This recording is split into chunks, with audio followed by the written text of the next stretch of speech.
Hello, good day everyone. This is Joe Bren once again. So for today's vlog is I'll be explaining our lesson number 4. So this is our lesson number 4 in the subject of special education, the foundation of special and inclusive education.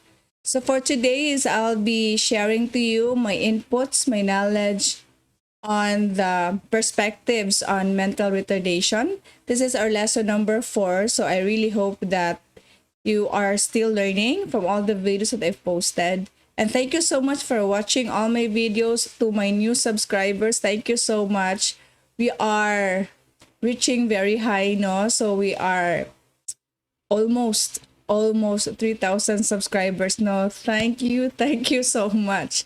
I never thought I would go this far. By the way, if you have questions, also I will give you a response via my TikTok account. So I also have my TikTok account. So all your questions, just drop it here below. So I'll be answering that one through my TikTok account. Okay, so hopefully you'll still follow me on my TikTok account for more question, so I will be able to answer that immediately. Okay, so for today's vlog is I'll be sharing to you this topic. So I'll be sharing to you this topic, the perspectives on mental retardation. Okay, so I know that you are all aware what is mental retardation. So I will explain that to you a bit. So hopefully you will get to know this topic more. Okay, so when you talk about mental retardation, I know it has been changed and a lot of things are happening now in the last 50 years about this one.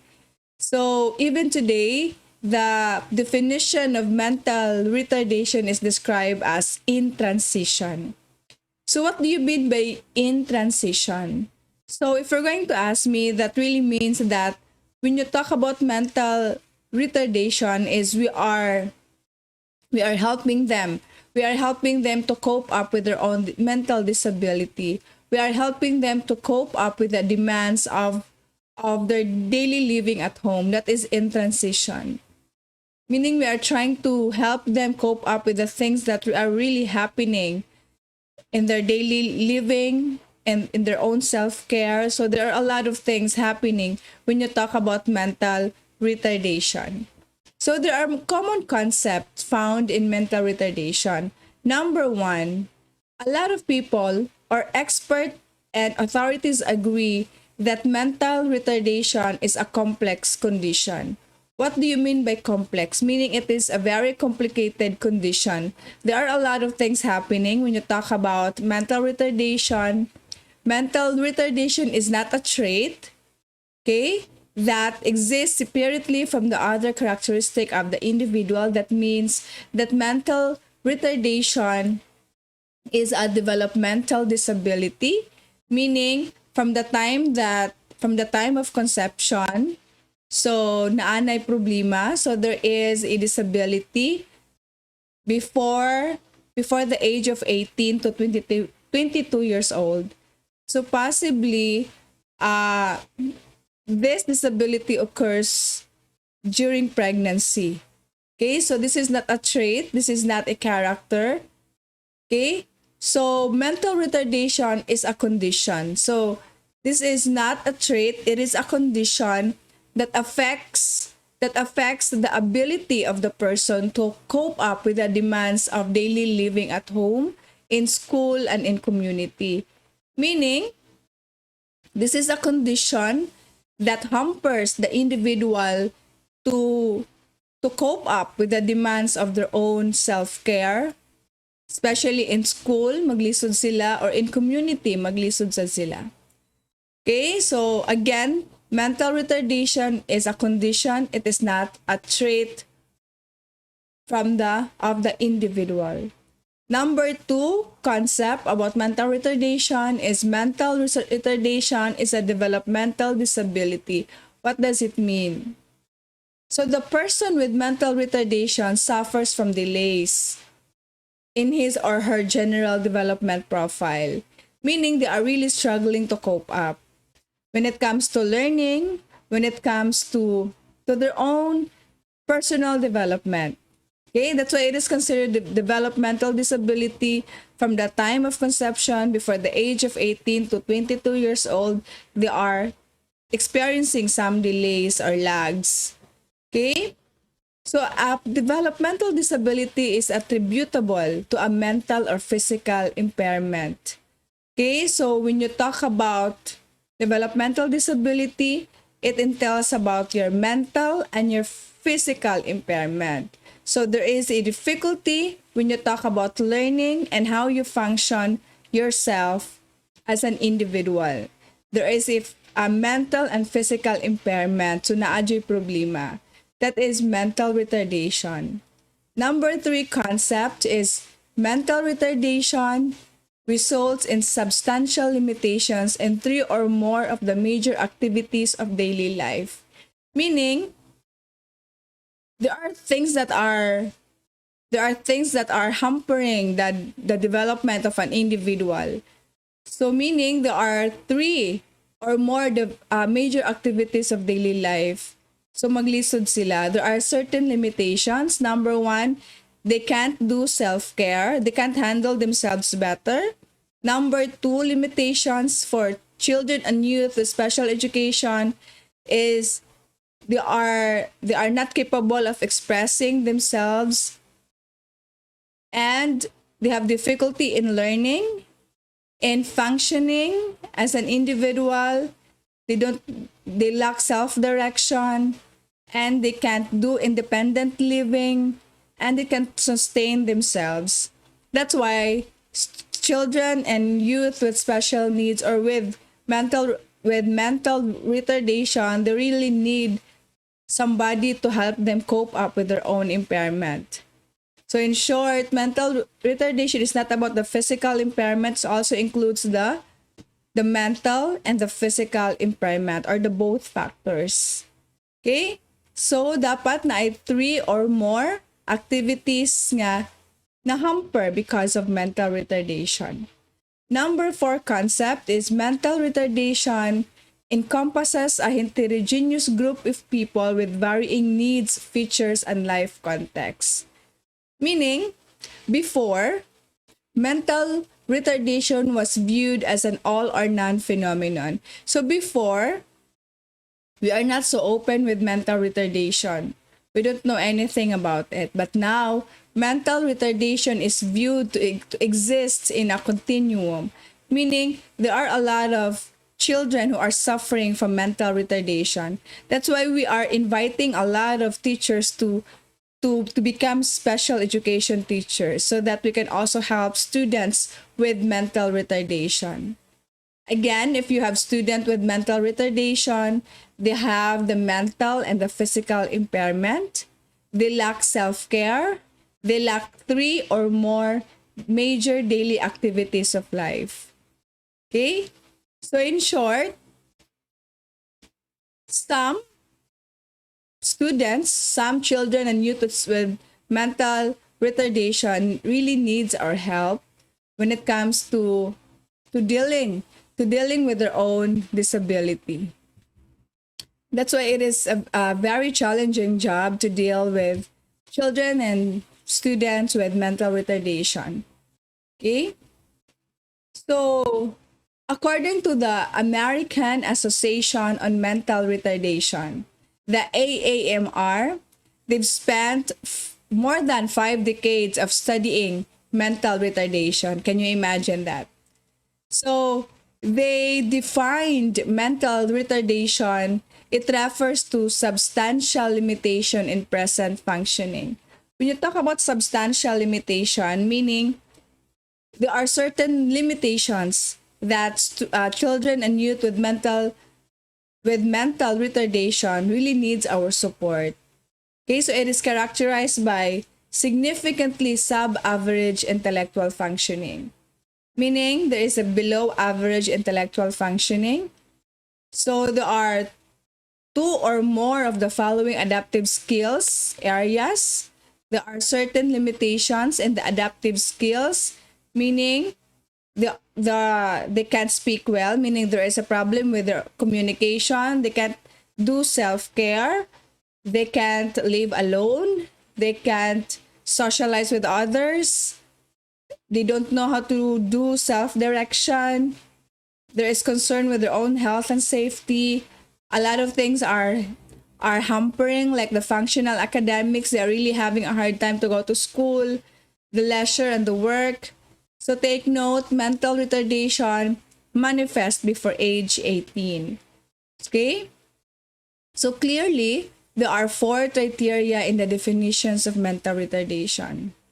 So when you talk about substantial limitation, therefore a student is having a difficulty in performing everyday activities. They are struggling, they don't know how to do it. They are not like us who can live alone, who can take care of themselves alone.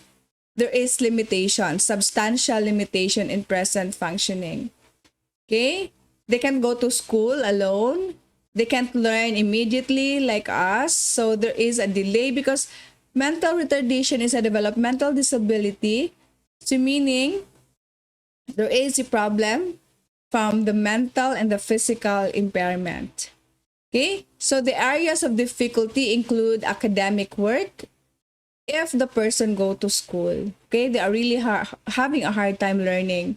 Number 2 criteria in the definitions of mental retardation, significantly sub-average intellectual functioning. Means that the person has below average intelligence. Okay, so again, the person finds difficulty in learning the skills in school. Okay, compared to the children of his or her age able to learn. So they are really having a lot of delays. Okay, so the intelligence quotient score for children with mental retardation falls under the IQ range, the lower IQ range of 0 to 20, and the upper IQ range of 70 to 75 scores. So this is based on the assessment using one or more individual intelligence tests. Okay, so the current IQ score for mental retardation is 70, though it is acknowledged that IQ scores are not exact measures. Yes, so it's not an exact measure, but at least we have a little bit of our guide that possibly the student is experiencing a lot of delay because of mental retardation. And there is some cases, a small number of individuals with mental retardation may attain a score as high as 75. Okay, there are some students with mental retardation who attain score as high as 75. Okay, so the lower IQ range for students with mental retardation is 0 to 20. The upper IQ range is 70 to 75. Okay, so when you talk about sub-average intellectual functioning, meaning the intelligence of a student is under the below average intelligence level, no? Okay, but take note, when you talk about your intelligence, our intelligence, they are not static or unchangeable, meaning our IQ can be changed. So as we grow older, our IQ also increases. Okay, so meaning there is a concept also that tells us that a person diagnosed to have mental retardation at one point in life may no longer meet the criteria or may no longer be mentally retarded at a later time, because again, our intelligence, they are not static or unchangeable. It can be changed. Okay, number 3 is limitations in the adaptive skills or behavior. Do you agree that children with mental retardation, there are limitations when you talk about their adaptive social skills or their behavior? For me, yes, because since again, mental retardation is a developmental disability. It is a condition. So therefore, since it is a developmental disability, there is a difficulty or there is a struggle when it comes to their mental and their physical ability. There are limitations. So if there are limitations, as a SPED educator, you need to know how to deal with that, how to deal with your students if the student is experiencing or diagnosed as mental mentally retarded or experiencing mental retardation. Okay, so persons with mental retardation fail to meet the standards of personal independence. Yes, when you are diagnosed with mental retardation, you can't you can't adapt to a certain skill like personal independence, and you are really having a hard time to do social responsibility. So there are a lot of limitations that you can't do because of mental retardation. The fourth is related limitations in the adaptive skills area. So, as what I've discussed, mental retardation manifests before age 18 to 22. Okay, that means that the condition can start during pregnancy until the age of 18 to 22. So, there is already a developmental disability. So, for example, a person who suffers from brain injury at 23 or thereafter, even if the criteria are met, they are not considered as mental retardation. They are not to be considered to have mental retardation. Why? Because again, mental retardation is a developmental disability that can manifest during pregnancy until the age of 18 to 22. You are just experiencing that one because of brain injury, because of the accident. That's why you are not considered to have mental retardation. So that is the cue. That is the understanding. So that's why it is important to understand that the diagnosis of mental retardation, that a person must meet all three of the above criteria. Yes, there are limitations, there are difficulties. So the IQ score, dapat it will fall below 70 or 75. But these things is not enough. So this is not sufficient to classify a person as with mental retardation. Again, we should also be considering the person's adaptive behavior must also be impaired, meaning there is problem with the personal independence, there is problem with social or adaptive skills behavior like the self-care, like the what else, the independence, the social responsibility. So dapat we should not stick on the IQ level. We also try to see the adaptive behavior of the student para for us to be accurate in making our assessment as student with mental retardation. Okay, so before, mental retardation has been known by different names, but now it is no longer used at present. Now, before we call somebody who are mentally defective, mentally deficient, moron, idiot. So a lot of things are we put names with them because of their disability. But if you're going to ask me, it is not their fault. It is this only just a problem with their developmental disability. So if you are giving a chance to become a SPED teacher, a SPED educator, you must consider them as part of your student, and you must know them well because they really need our help in coping up with the demands of their daily lives. Okay, so there are a lot of classifications of mental retardation. Number one, there are 4 levels that are still widely used today. We have the mild mental retardation. The IQ score must fall from 55 to 70. You talk about the moderate mild mental retardation, IQ score should fall from 40 to 54. The third one, we have the severe mental retardation. IQ score should fall from 25 to 39. The fourth level is the profound mental retardation with IQ scores below 25. Okay, so I think that is very clear now when we try to classify our students with mental retardation, the different levels that they are still widely used today. Okay, the AAMR has introduced a new system of classification that is based on the amount of support that a person needs in order to function to the highest possible level. Take note when you deal with students, children with diagnosed in mental retardation, we need to help them to become the best person that they could be, to be the highest possible person, to maximize their own potentials. That's why we are here as an educator, to help them. And the best way to help them is to understand them fully, is to know their classifications, know their limitations, and know how to cope up or how to help them cope up with their own disability. Okay, so when you talk about mental retardation, we need to give them our support, right? So there are a lot of supports that we can give them. There are 4 categories of mental retardation according to the intensity of needed support. Number 1, we have the intermittent supports. So we need to give them support as needed.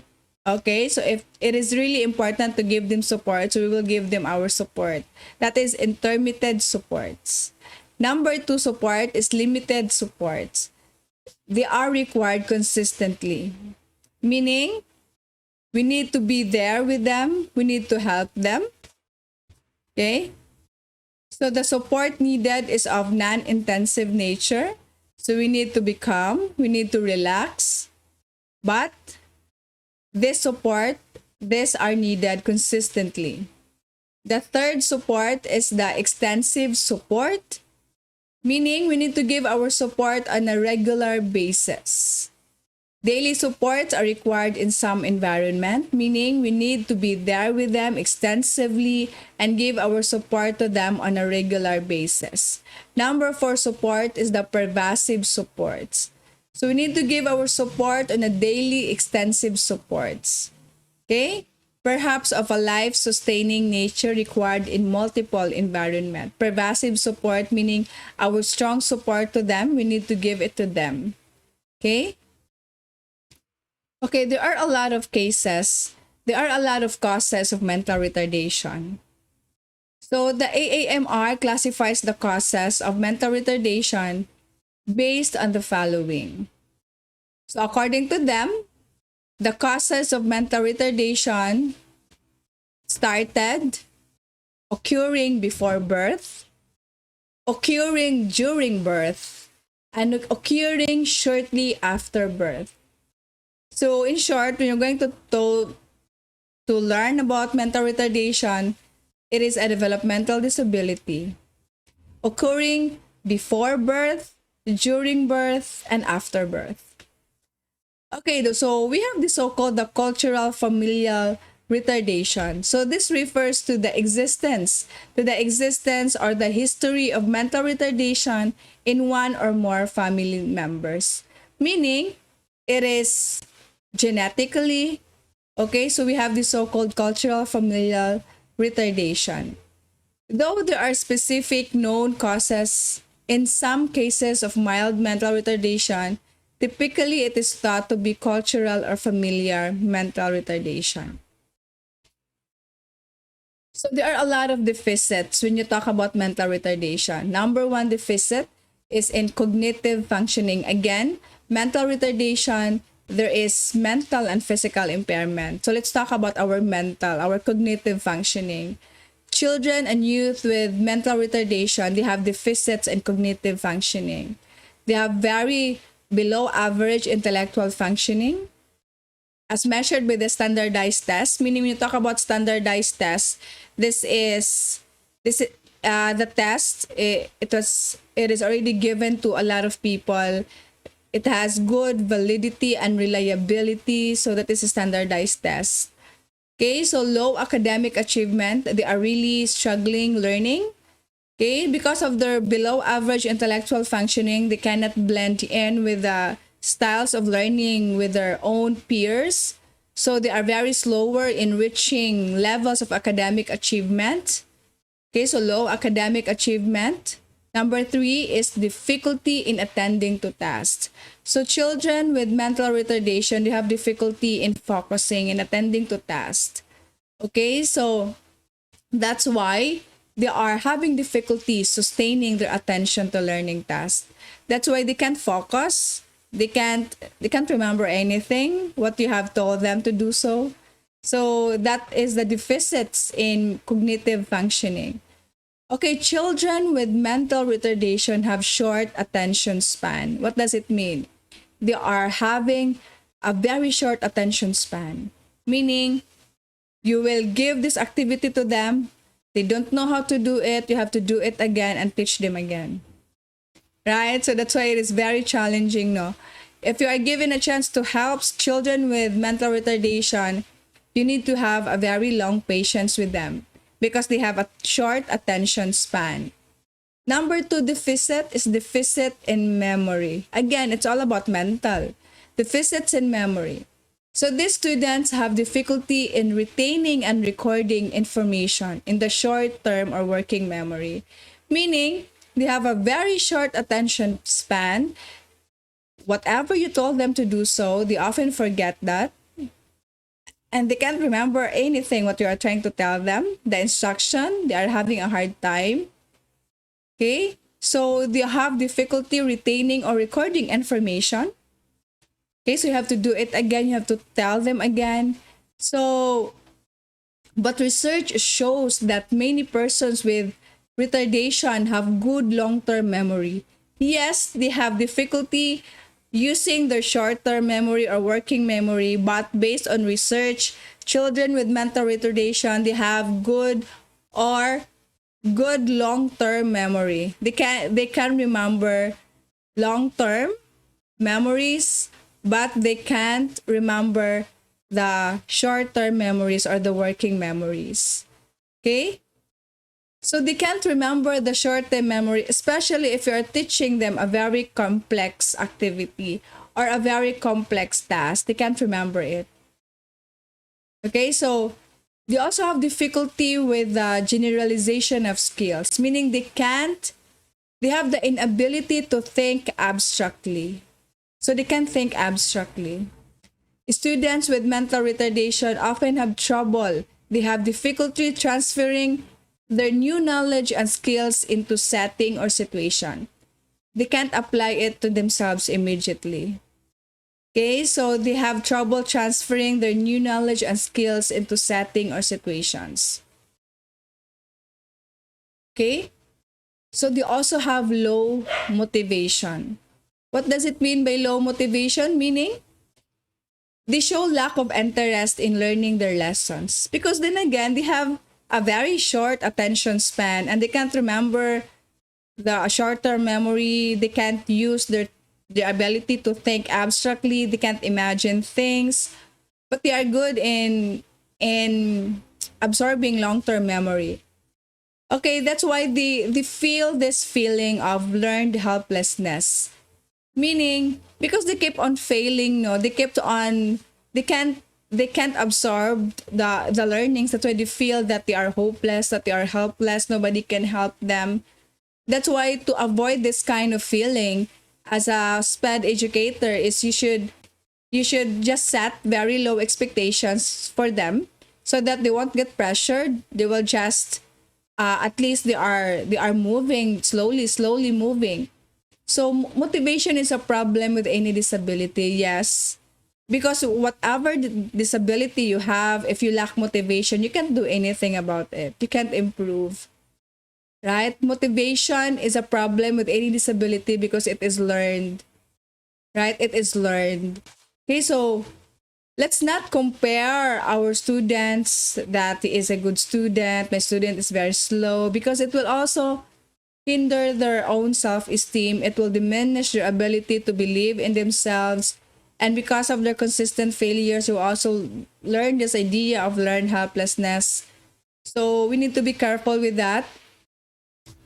Okay, the third deficit is they're also having a hard time in adaptive behavior.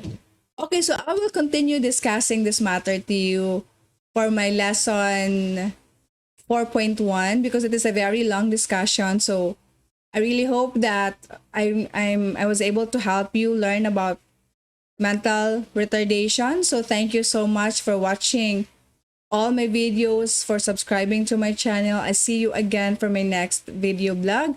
Thank you and God bless you.